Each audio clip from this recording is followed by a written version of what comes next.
Hello and welcome to Let's Think, a three-part podcast where we explore ideas around healthy singlehood, dating, and marriage as a Christian young adult, with the goal of empowering you and encouraging you to think differently about how you can make the most of and enjoy the different relationship life stages you are in right now or maybe you will be in the future. I'm Grace, and today I have with me Ryan, Pastor Siu Chai, Marissa, Kester, and Siobhan. Hello and welcome to the show. Okay, so to begin, the first question I have is, what does healthy singlehood look like to you or mean? Marissa. Yes. So I think when I was posed with this question of healthy singlehood, I just immediately thought of what it means to be a healthy person.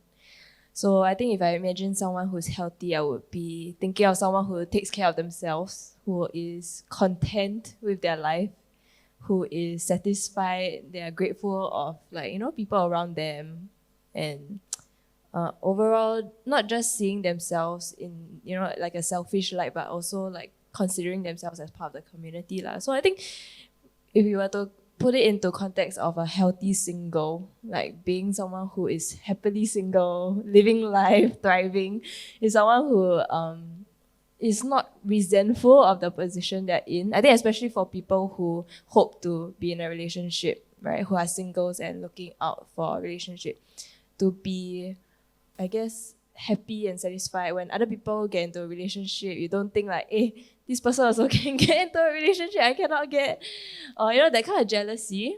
And then another point also is like not being angry.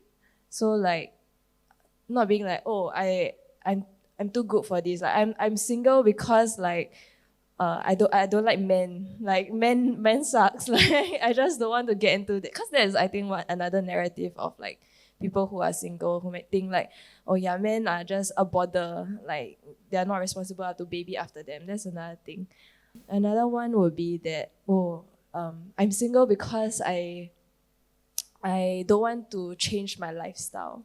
Like it takes more effort to be in a relationship than to be single. Because I think I also went through a phase where I was just very happily living my own life, living independently, like thinking like, yeah, when I don't do this, I can just go out with this friend. Like I don't need to think of like what my partner thinks of what I'm doing also. So I think there can be like some maybe like not so good reasons as to why someone is single. And for me, I think healthy singlehood is like when you accept that this is just your phase, like God has put you in this position. You trust God that you are in this season for a reason. And there's no like negative feelings towards that. Yeah. Kester, anything to add on? I think for me, it's really about being secure in your identity in Christ. I think that's the benefit that we have as Christians.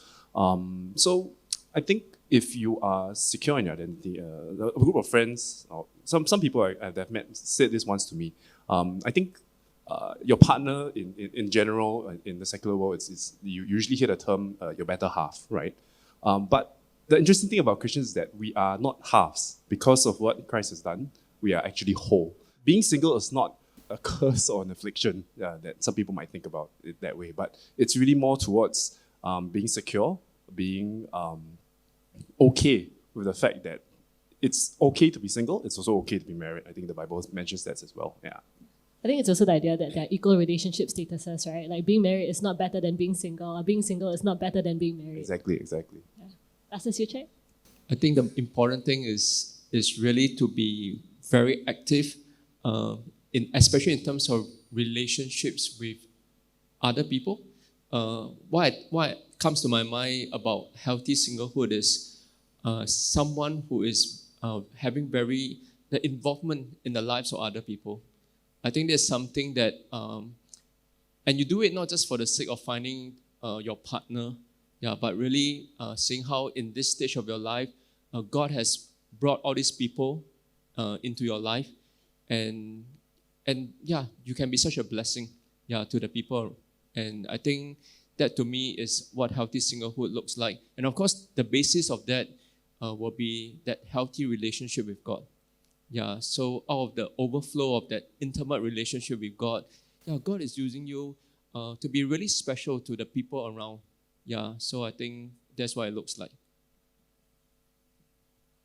Oh, so for me, it's actually quite similar to what most of them covered. But if there's a few things I may add on, it will be healthy singlehood is not passive. Like, I don't think being single is, I don't think it's healthy to have the mindset like, oh, I'm single now, but someone will come, someone will drop into my lap.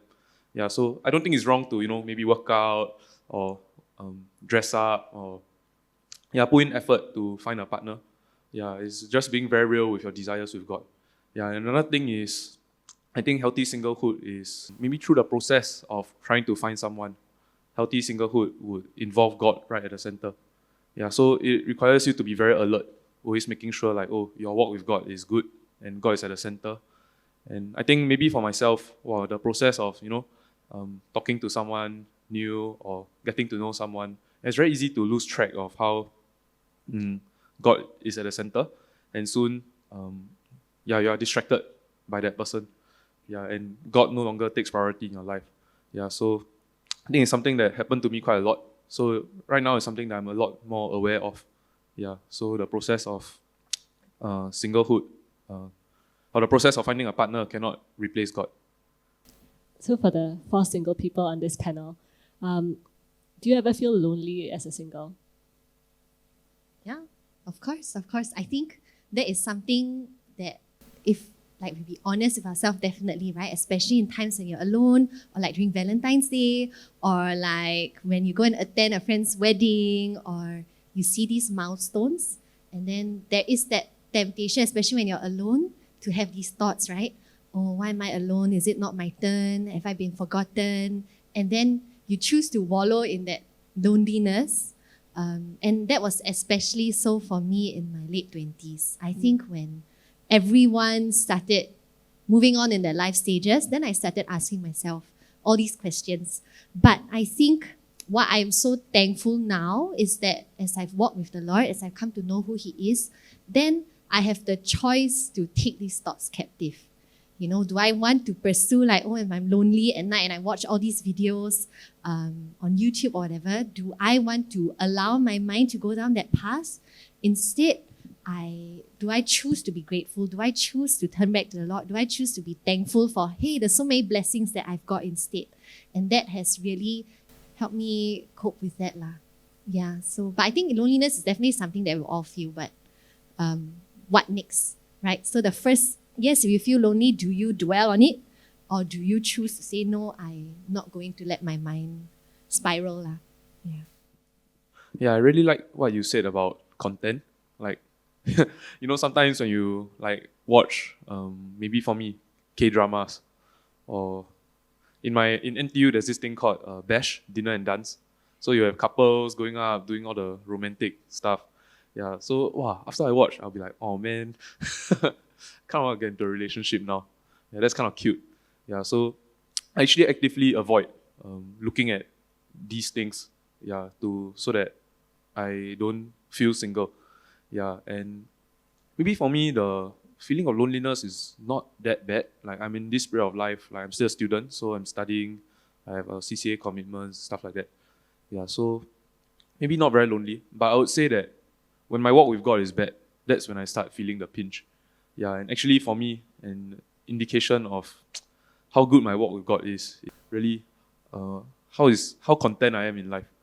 Yeah, so I think that's a red flag for myself. If I start feeling discontented in my current state or my current season, maybe I need to do something about it. Kester, what are some tips that you have for living a fulfilling single life? I think exercise is very important. I think having a hobby kind of does help. And at the same time, you do interact with people. I mean, if the hobby is just you watching Netflix, running around by yourself, that kind of thing, I think it's fine. But I think, coming to church, having friends, going for a cell group, these kind of social events also does help. Because, I mean, the idea of loneliness doesn't just stem from being single. Sometimes, actually, loneliness is one of, if I'm not wrong, a doctor, correct me if I'm wrong, I think depression is one of the leading causes of suicide in the world. Did I get that statistic right? Yeah, and the world has increasingly become a very lonely place, especially with social media and things. Everybody's just looking at their phones and stuff like that. But being out there with people, I think makes a lot of difference. Then it gets you out of that mindset of, hey, I'm alone. But the same time, it's like you do have friends around, right? And places like church, cell group, is just a wonderful place to interact with people. Yeah. Yeah. Oh, actually, and just jumping off what you said, I think loneliness is within even marriage sometimes, right? It's like when your partner doesn't understand you, when we even can see sometimes people who are in relationships who are lonely. But then what we have with the Lord is that we know that He knows us. He created us, He formed us, and we have a relationship with Him. So I think like what Ryan was saying, really forming that intimacy with the Lord, and that He fulfills our desires. He fulfills every need that no other man can fulfill. And so knowing that we have that identity in Him, I think it's a very good reminder and anchor for us. And I really like what Ryan said. Like that is the red flag and the telltale sign. Oh, you compliment me, I will come. No, I'm kidding. I'm kidding. But yeah, like I think being able to check yourself that way, to know how your heart condition is, and steer yourself back to God, that's really a very important thing for all of us. I think even to add on, right, it's the idea that everyone has different social needs. So for example, you may have like hobbies and different interests that even in the future with your partner, you don't share. But then it's important to have social networks and the different things that you care about so that you don't feel lonely in the different things that you're trying to do or the different like hobbies or activities you're pursuing. Yeah, and I think loneliness is important for us to realize that it's not a forever thing. Like it's a state of emotion. It's something that you can actually take action to get out of also. So be it like spending time with God because you realize, I'm not feeling satisfied, or I'm seeking satisfaction from other things, and God is not really present in my life right now. So then you can seek God, or like you can, as Kester say, like seek friendship, right? Because there might be other people who are also feeling lonely, right, in the same boat as you. I think when we start to focus on ourselves and I'm feeling lonely, then you realize, hey, actually, if you were to think about it on a bigger perspective, loneliness is like being experienced by everyone, whether we are single or married or whatever. Yeah. So I think if we recognize that loneliness is an emotion, I think what I heard from Sam Chu during one of his sermons, that a youth actually shared with him, a quote was that feelings are good servants but terrible masters. So he's talking about how feelings, they indicate to you that something might be off, right? They are good in letting us know. They are serving us as a reminder that something is off. You need to do something about it, but they are not your master. Like you shouldn't dwell on it. You shouldn't, keep on feeding that feeling of loneliness. Maybe I can add from a married perspective as well. Like agree that loneliness is not something that is like limited to single people. I think that's one thing that I find is unhelpful. A lot of times we associate singlehood with loneliness. Yeah. But actually I want to, and perhaps we'll talk more during this whole podcast as well. I think we have yet to really fully understand the depth of friendship in our lives. I think it's something that we really miss out. It's like almost like unless you have a married person that can really help you to in a sense enjoy the things together. But we can do that with friends as well. But there are a lot of things about friendship that I find also have a certain misguided understanding. It's like, unless this person is committed to be my friend for life, then I can really share life with the person. I think that is not healthy as well. But we can really have very good friends in life. That not to say that it will eliminate loneliness, but we must not forget that it's not only something that married couples get to enjoy, that shared life, but not in a till death do us part sense. So I just want to highlight that. Yeah, I wanted to add on also like this idea of seasons, right? Like that you can have friends for a season as well, right? So I think something where, as I was battling this idea of, will I really be single forever? Like, can I accept this future? Like, as I was thinking about it, like, what if I really don't find a partner, right? Can I actually accept it? So I think one big thing would be the fear of being alone, that I will like in the future when I'm old, like 50 plus, like I'm sick, right? And like, who's gonna take care of me? Yeah, like in my home alone, right? Like if I'm sick, like very practical things where it's out of my control. I cannot really like prevent sickness, right? Or like will I really pass away alone, like die alone, single, right? Then I think that fear sort of like made me start to think, yes, yeah, I should really find a partner. Like it's a very serious need I will need to have. Like what if I just die alone in my apartment? No one will know, right? But I think like as I was working through it, like God was also telling me like, hey, who's to say you don't have new friends in the future? Right? Because I was also thinking like all my friends around me, they are also getting married. They also have their own lives that they have to care about. Like I also cannot, as a friend, ask them for all the attention in the world, right?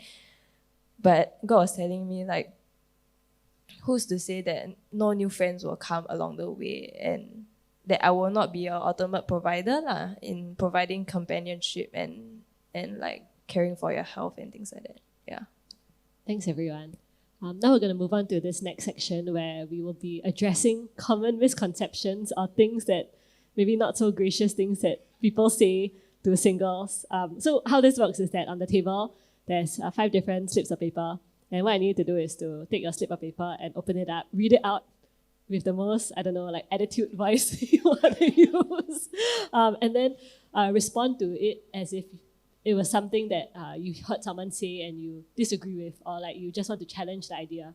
So what we have on the slips of paper, like I said, are things people may have said, maybe misconceptions around singlehood, or just like things that people may subconsciously believe or think about. So Kester, you can go first. Stress. Okay. Oh, you are so picky. Thanks. No, I think it's good. Yeah, so actually, I feel like if somebody were to tell me that I am so picky, I would tell them, of course you have to be picky because, of course we let me put this down. We're dating in with the idea of getting married in the future, right? So it is a for life thing, right? We don't get into a relationship thinking that, oh yeah, just for fun or anything. So and marriage is a lifelong commitment. So I only have one choice. I think I have to be picky. It's not like you're buying a new iPhone and every year can change, or like buying a new car. This no amount of money can resolve a broken marriage, I think. So it is very important to make sure that you enter into a relationship, committing it fully to God, and the person that you are with must be willing to grow together with you in this relationship towards being a better Christian. Yeah. I actually find this misconception very weird. Like that people even say this. It's like, why are you not picky? Like, isn't the opposite even bigger problem? Yeah. Yeah, and I know I always laugh at all these aunties because they will tell me, right, why are you so picky? But then yet, like half an hour later, they are the ones always complaining about their husband, right? Then I'm like, that's why I'm picky lah. Okay, the next one is Ryan. Okay, let's see.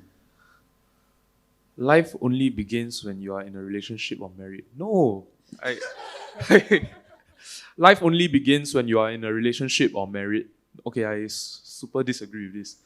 Yeah, from my point of view, there are actually people in relationships, like my friends, my peers in university, they start complaining, like, oh, today I got a girlfriend duty, cannot join the boys, and stuff like that. Okay, but jokes aside, okay lah, maybe that's not very healthy lah, but I don't think so. Like, there's so much that I can do when I'm single, like, let's say I'm in the varsity track team, and from my knowledge, everyone that fell out of the competitive team fell out because they got into a relationship. Yeah, as of last year. Yeah, like as far as I know. Yeah, and like you can't pursue hobbies as freely. You can't work on yourself, work on your career, pursue your interests. Like I have this group of friends I play Magic the Gathering with. Yeah, another group I play Dungeons and Dragons with. Yeah, guess who were the ones that stopped coming after a while? Yeah. Yeah, I understand, like, getting to a relationship is a commitment, Like, you cannot live as if you are single when you're in a relationship. Yeah, I think that's irresponsible. But it doesn't mean that, it doesn't mean that life only begins when you are in a relationship or married. Yeah, so I strongly disagree with this. and with anyone who says this. That one is Siobhan. You're not wanted, desired. There's something wrong with you. No, Yeah, you're so I think- desirable, Siobhan. Thank you. Thank you. Actually, I think I'm quite thankful that no one has actually said this to me, but I've been so offended if they did. But I do think that this is something that I think is at the back of people's minds. You know, when people talk about the stigma of singlehood, when people talk about, when people say, oh, so poor thing, you're still single, I think there is that misconception, or that underlying thought, which is this, right? You're not wanted, you're not desired. But what would I tell someone in it? But we are wanted and desired by God. That's the first thing that comes to mind, right? In that we are created in the image of God. We are created by God, and He loves us so much. And so knowing that identity in Him, to me, it's what will change everything. Because maybe when I was younger, my thoughts would stray this way. Not so much people tell me, but my thoughts would stray there, right? When I don't know who I am, I don't know who God created me to be, I don't know my purpose, then, when you see everyone else getting attached, then there is that self-thought that would come in, that, oh, you're not desired, there's something wrong with me. But then it's in coming to know who I am in the Lord, then that kind of changes everything. But yeah, no one has ever said this to me. So thankfully. Yeah. Okay, fourth one, 他是小trẻ. Okay, mine is singlehood is a form of trial or testing to help us become a better Christian. This is definitely a misconception. It's almost like saying that singlehood is really a season not to be desired for. So it's implied in this kind of misunderstanding. It's like, you are single for this time because you need to grow up. Yeah, but it's definitely not true. I think for a lot of us, whether we're married or single, we all need to grow up. Yeah, and we are not in that phase just because God thinks that we are not good enough. Definitely not. Yeah, and I think that, this is something that, again, I feel that there's a very false or misguided kind of understanding about what singleness is all about. I think many of the things have been addressed, but I just want to say that, I think in this, when you're single, really don't think that it is anything less, than someone who is married. And it's not like maybe God is not giving you more than those who are married. It is really not. I think in this conversation, we are very clear that singlehood and married life, they are both great things from God.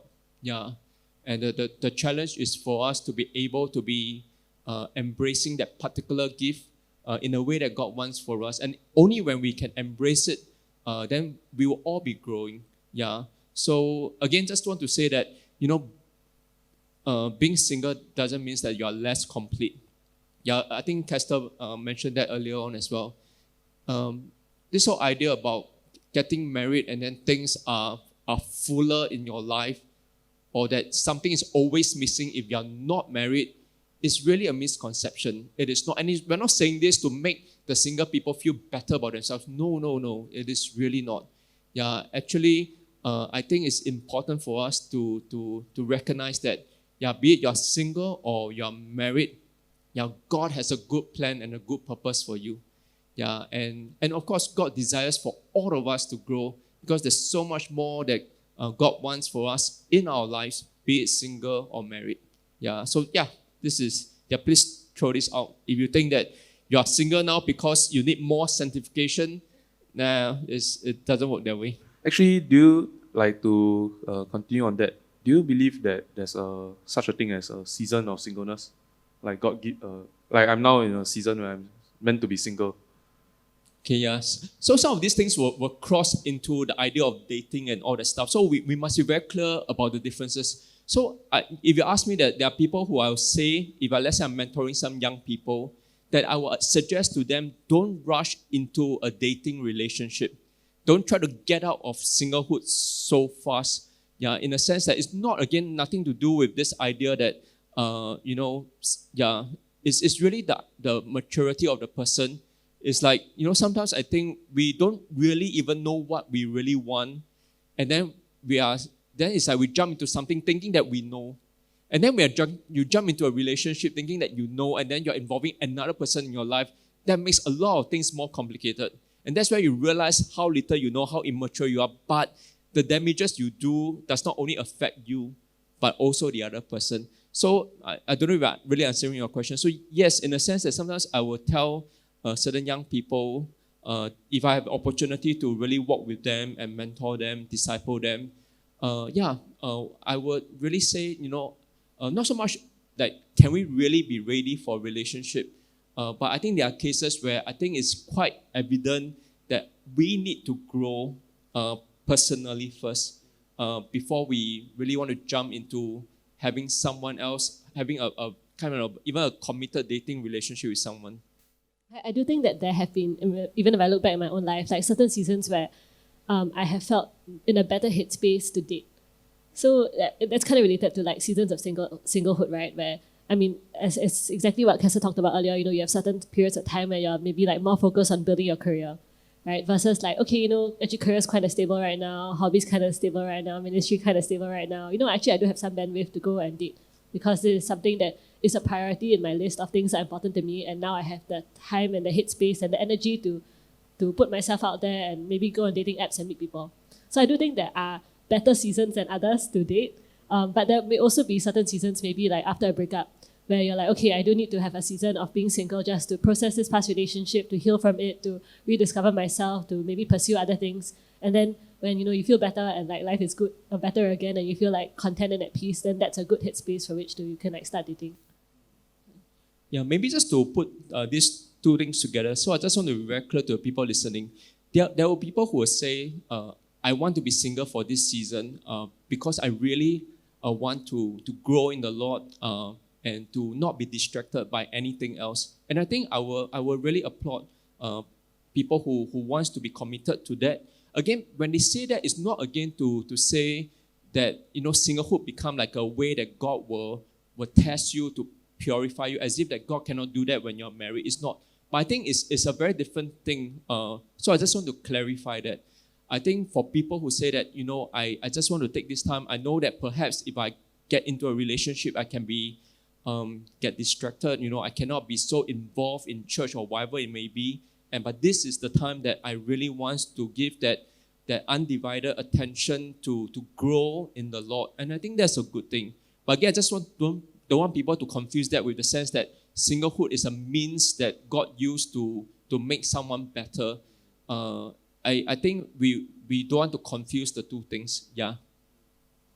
And to quote a Bible verse, 1 Corinthians 7:32, I would like you to be free from concern. An unmarried man is concerned about the Lord's affairs and how he can please the Lord. So I do think there's also that, coming back to what we were sharing earlier, like using your singlehood season to really please God and serve Him in ways that you have the devotion and the time and energy to.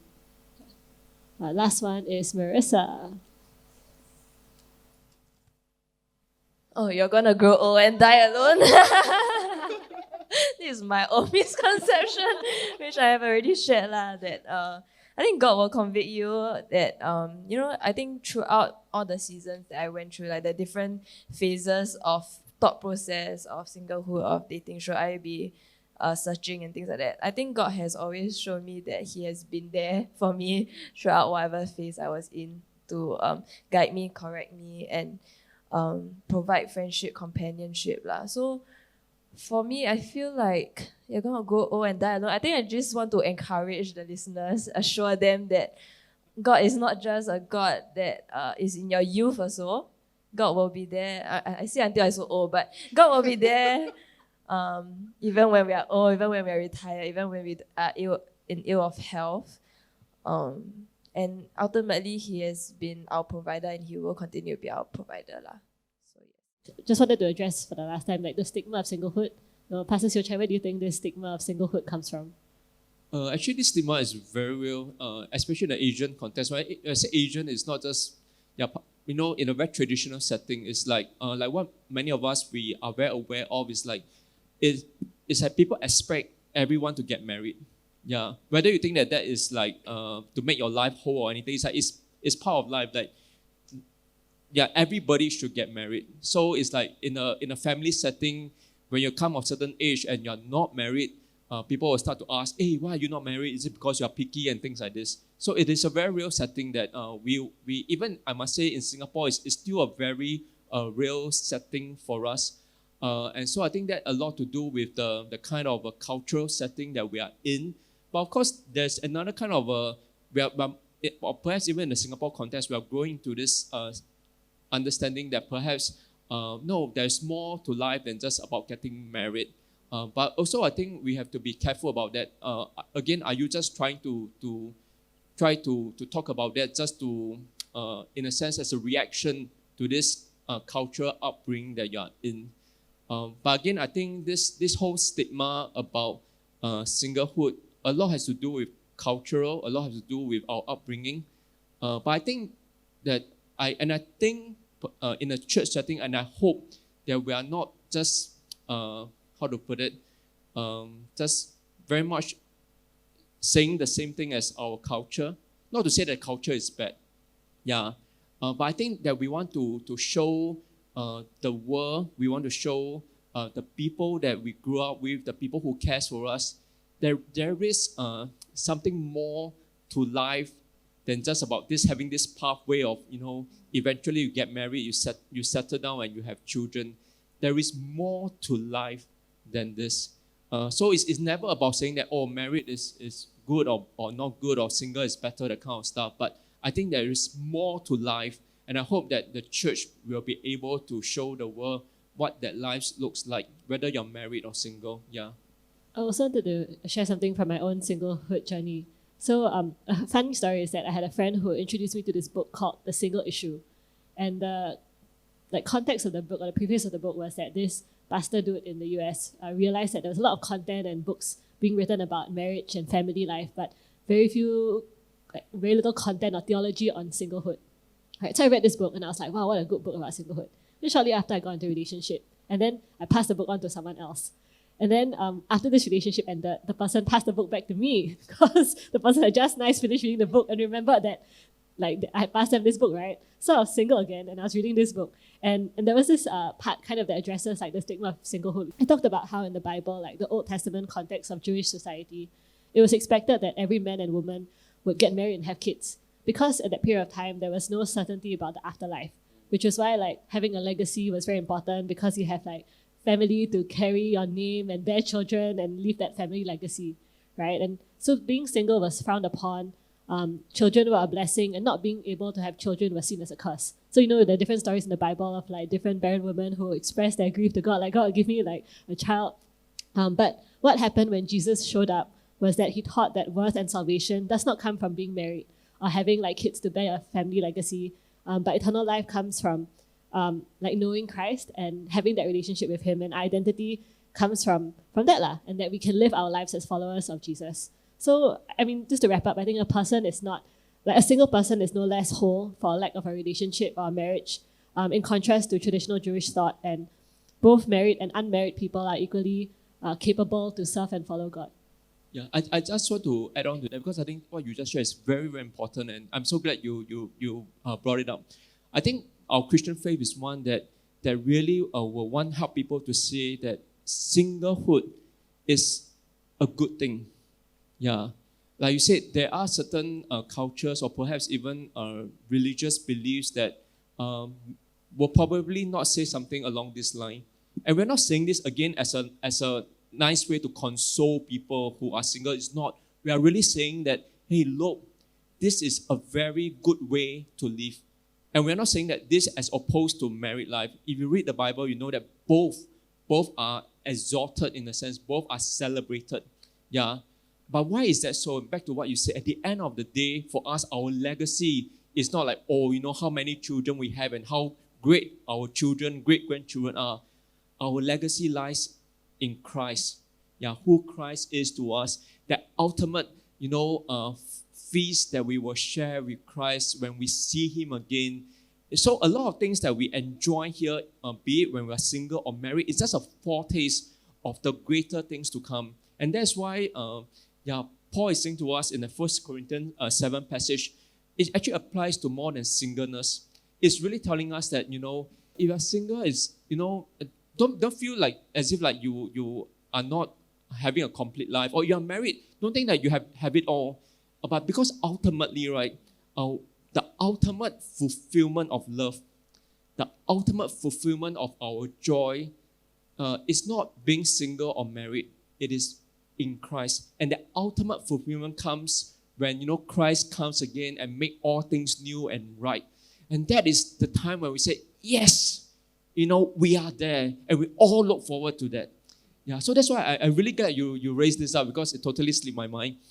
Yeah, but I think you totally get it. So that's why, but I must say that sadly, and perhaps I'm guilty of it as well, sometimes the way we do church tends to kind of mirror our culture, that we do a lot of things for the married people, for family, to make the single people feel that, hey, it's like, yeah, the emphasis in church is a lot more on married people than singles. I must say that we may be guilty of that, but that's really not what it should be. Yeah, and I really hope that the way we do church, more and more, we will be able to celebrate both singlehood and marriage for what they are. But more importantly, to really celebrate the fact that, one day, all our longings of love and everything fully met in Christ. Yeah, maybe if I could just add, because I think, right, I just wanted to encourage all the singles out there, because you might be thinking, Pastor Sucha is saying this, but he's married, right? What does he know? Or if that is what they're thinking. But truly, what I have come to learn, even as after journeying over the past few years and really coming to know the Lord the last 2-3 years, I can actually say I am so thankful that I have this season. And it's like I really look back and I wouldn't have had it any other way. Simply because, like what they were saying earlier, the goal of this life is not to get married. That is not the goal that we are aiming for. And it's not like when you're single, you're waiting to get married, because once you're married, you've made it and you've reached the goal that we're supposed to attain. But really, the goal is to live a life in Christ, in the Lord, in relationship with Him, loving Him, and it begins now and it continues on to eternity. And life with Him begins now. And I can say, actually, looking back, I am so thankful for this season. And I look back at my last 2 years living a life in the Lord, and I'm thankful that I was single, because if I were in a relationship or married 3 or 4 years ago, what I could have done the last 2 years would not have been possible. Not saying that I don't desire marriage, but I look at it now and I'm just thankful I had the opportunity to do what I got to do. And it's not like single is a life where you're just sitting here waiting for something to happen. No. You run after the Lord, pursue His calling for your life, know who you are in Him, and then life just takes a complete different trajectory, because I was just reflecting on how blessed I was, because I'm at this stage in my life where no kids, no partner, my parents don't need me to look after them. So I got no obligations, no responsibilities, and I'm at a point where I'm young and fit, able to do everything that I can. And then after working a few years, also got a bit of savings. So really, it's such a sweet spot in life. Do I want to choose it to sit around waiting for something to happen, or do I grab a hold of everything that God has for me, And I am just very thankful that I have this season to be able to say, okay, God, you have my yes even before you ask. Because of how my life has been set up, I am able to say this. And I always thought that this is my biggest gift to God, right? To be able to say yes, okay lah, God, I'm giving you my everything, giving you my yes.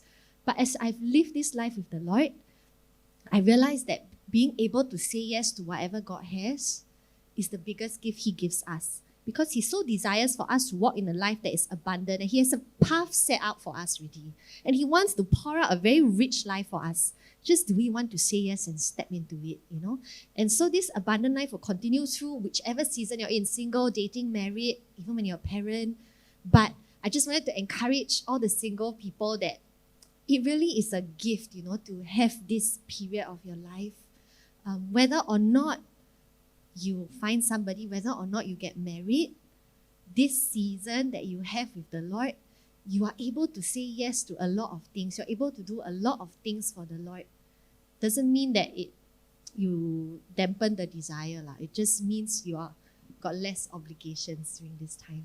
Yeah. Thanks, Siobhan, for sharing about how God has been so real and present with you in your single journey.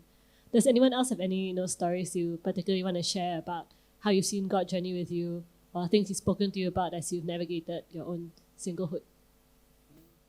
Actually, kind of like what Siobhan mentioned. It reminds me of a quote that we always use: "The grass is greener on the other side," right? But actually, there's a part two of this quote which is not as commonly heard. It's actually greener where you water it. So I think that's something that we have to be mindful of.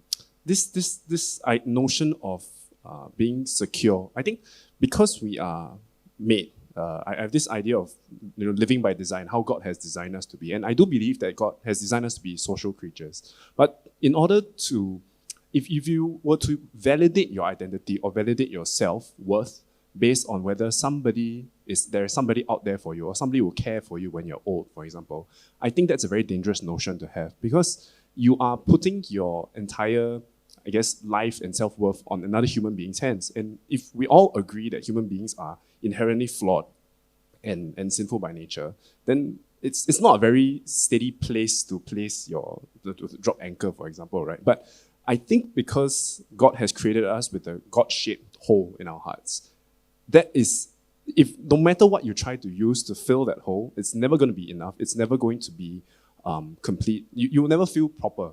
And all the things that the world kind of throws at you, be it money, be it relationships or other things, if it's not healthy, it will fade, it will pass, because all these things of the earth is temporal, right? It's not of eternal value. So I think it's really important to never ever let somebody else validate who you are in your identity. And I think it's very clearly stated in the Bible that we are all children of God, right? And that's what we should be anchoring our life on. Yeah. I think for me, how God spoke to me when as a single is maybe half a year ago, I was praying and I felt one of the strongest impressions I ever got in my life. I felt God impress upon me. Desire someone who can support you in your kingdom work. Yeah, almost word for word.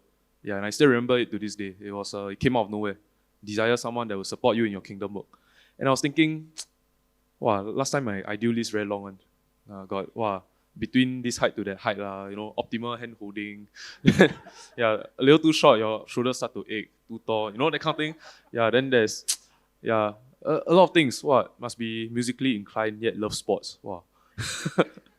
Yeah, and a long list. And I think when you have so many ideal criteria that are so materialistic, what happens is you start to think, okay, maybe I don't need a GCG, maybe a GFG, BGCC would do, Like, expand on the acronyms sorry. for the sake of everybody. Like maybe not a good Christian girl, maybe a good free thinker girl but got chance convert will suffice. Yeah, like I mean, it may work, right? Yeah, and I realized like, hey, actually, I should put in more. Like I should be more intentional about looking for a partner. Yeah, and I think as I received that from God, find someone that would support you in your kingdom work. Emphasis on support and kingdom work. Yeah, and my desire started to change. And this whole ideal list, okay, I won't say it went out the window. Like, yeah, it would be a lie to say it went out the window, but wow, it really became strangely dim. And yeah, there's this desire to find someone who, so I really think that was like a God moment for me, at least in my season of singlehood. And I think that's important because, like, in James 1, it says that when we are tempted and lured by, we sin when we are tempted and lured by our desires. Yeah, and sin gives birth to death, right?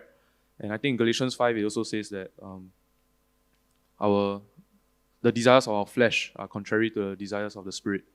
Yeah, so when I start to examine myself and think like, oh, why do I put so much emphasis on looks or, other materialistic stuff? Then I start to realize, hey, that's not the desires of the spirit, that's the desires of the flesh. Yeah, I start to check myself. I think also to respond, even if someone is on paper, like meet your criteria, in person, if there's no chemistry, if y'all can't click, if you cannot connect, if there's no like genuine good vibes, I mean like attraction, like these things are also important. Yeah, so I do think that, there's definitely that you're looking for someone who is actively seeking God and also can support you in different kingdom work, but also, that also comes alongside someone whom you are physically attracted to, someone that you can get along with and have fun with and enjoy their company with. I don't think that these things are mutually exclusive. Yeah. So we're coming to the last two questions of today's conversation. And this second last question is, how do you know you're ready to date? Maybe Pastor Siu Chai, you take it first. I'm surprised you asked me. Well, I must answer carefully. How do you know, How do you know you're ready to date? Yeah. Your wife listening. Actually, yeah, I mean, you can listen to the marriage podcast. But I must say that, yeah, I was, yeah, growing up as a young man, I always think that I was ready to date. Yeah. And now I was always ready to date with the view that this is for marriage. It's not just, to look-see. Yeah. But I realized that, yeah, it's not really so straightforward. Yeah. I think, actually, it was my wife, then before she became my girlfriend, that she alerted me to this, that what made you think that you are really ready? Yeah, she was the one when I kind of like, hey, shall we get together, to see how we can further this relationship. Yeah, she was the one who kind of suggest to me that perhaps I'm not ready. Yeah. So back to that question. So looking back, we have to be very honest. And maybe just to share this as I heard recently, someone said this so beautifully that really impacted me. And this person in the sharing spoke about how when she became attached, or maybe when she was married, she was quite worried. She was worried that now that she has someone whom she loved very much and also loves her very much, that she actually will not be so needful of God. Yeah. And that worries her. And to me that, wow, I think when you see that you are ready for a relationship, that, yeah, I think that is so amazing. It's like, wow, she's really enjoying her relationship or married life. I don't know what it is, but she actually said to a good friend that, please pray for me or something to share, that I'm concerned that now that I have someone that I can share my life with so intimately, that I actually perhaps don't need God so much or the love of God.